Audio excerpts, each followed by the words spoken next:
हमारी प्रतिबद्धता है कि हम राजनीतिक आजादी के साथ साथ इस देश में आर्थिक आजादी के लिए एक बड़ी क्रांति कर रहे हैं और करेंगे। किसी भी स्वाधीन राष्ट्र के लिए बहुत शर्मनाक होता है कि उस देश की अर्थव्यवस्था यदि आजाद नहीं होती है, विदेशी हाथों की गुलाम होती है, तो कभी भी देश पूर्ण सम्मान और स्वाभिमान के साथ, पूर्ण आजादी के साथ जी नहीं सकता है। जो बगावत हमने बांग्लादेश में देखी, जो बगावत हमने श्रीलंका में देखी, पाकिस्तान और अफगानिस्तान सहित पूरी दुनिया के मिडिल ईस्ट में ये बहुत बड़ा उपद्रव हो रहा है। पूरे देश में तांडव हो रहा है। भारत भूमि जो ऋषियों की भूमि है, वहां पर जब हम गैंगरेप जैसी घटनाओं को देखते हैं तो हृदय कांप उठता है। आज 78वें स्वतंत्रता दिवस, स्वाधीनता दिवस को देश मना रहा है।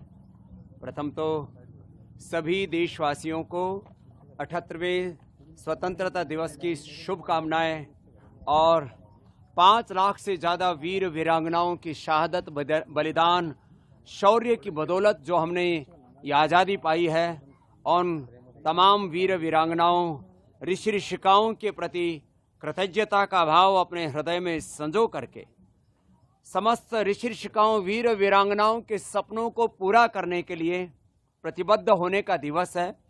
और हमारी प्रतिबद्धता है कि हम राजनीतिक आज़ादी के साथ साथ इस देश में आर्थिक आज़ादी के लिए एक बड़ी क्रांति कर रहे हैं और करेंगे। क्योंकि पूरी दुनिया की संपत्ति पर, संसाधनों पर, वैभव ऐश्वर्य पर 1% से भी कम लोगों का एकाधिकार है। उन साम्राज्यवादी ताकतों ने अपने क्रूर पाशों में पूरी दुनिया की सारी संपत्ति को एक तरह से रौंद रखा है, उन्होंने अपने हाथों में जकड़ रखा है। तो इस देश को आर्थिक आजादी मिले।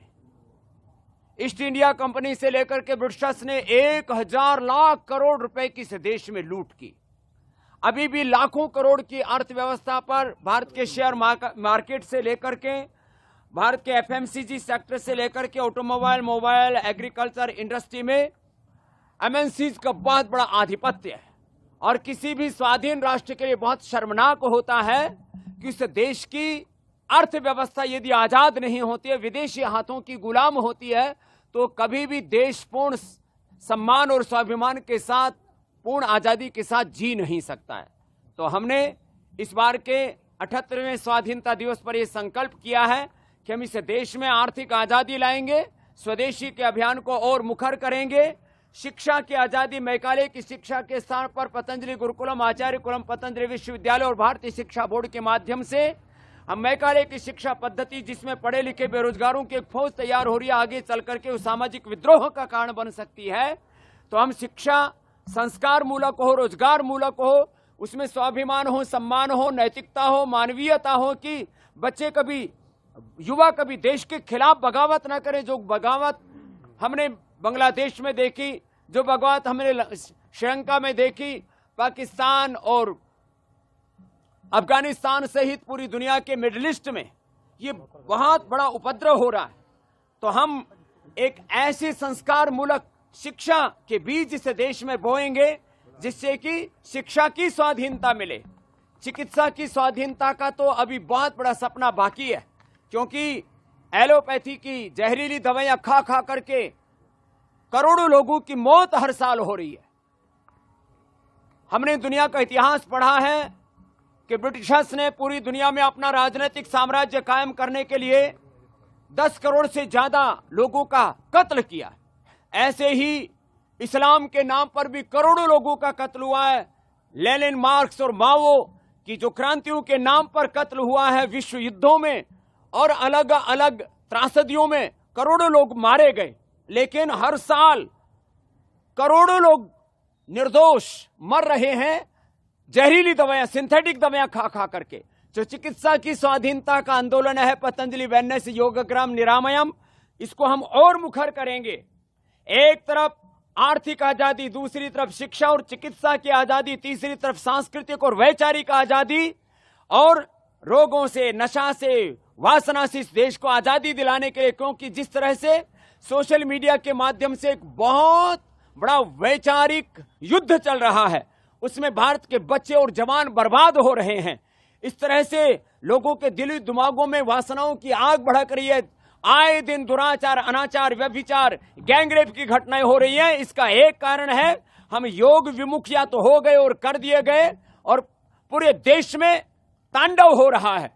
भारत भूमि जो ऋषियों की भूमि है, वहां पर जब हम गैंगरेप जैसी घटनाओं को देखते हैं तो हृदय कांप उठता है। तो पतंजलि का ये संकल्प है, हमने इस बार इस 78वें आजादी के स्वाधीनता के दिवस पर ये संकल्प लिया है कि हम इस देश में राजनीतिक आजादी के साथ साथ ये शिक्षा की, चिकित्सा की, आर्थिक आजादी और वैचारिक सांस्कृतिक आजादी के साथ रोग और नशा वासनाओं से इस देश को आजादी दिला करके 5 प्रकार की इस आजादी के अभियान को हम मुखर रूप से पूरे देश में बढ़ाएंगे और इस भारत को स्वस्थ, समृद्ध, संस्कारवान और परम वैभवशाली बनाने के लिए एक बड़ी भूमिका पतंजलि की ओर से निभाएंगे। और ये निभाई है पिछले 30-35 वर्षों में पतंजलि अपनी भूमिका। हम 50 वर्षों से इस योग और कर्मयोग के पथ पर चल रहे हैं, अखंड प्रचंड पुरुषार्थ कर रहे हैं। आप जानते हैं सब हरिद्वार वासी, शून्य से यात्रा पतंजलि की शुरू हुई और आज यहाँ तक पहुंचे। हमने अपने कर्म को अपना धर्म माना है। एक वो वक्त था जब लोगों ने अपनी शहादत, अपने बलिदान देकर के इस देश को आजादी दिलाई थी। आज अपनी जान देने की, शहादत देने की, कुर्बानी देने की जरूरत नहीं है।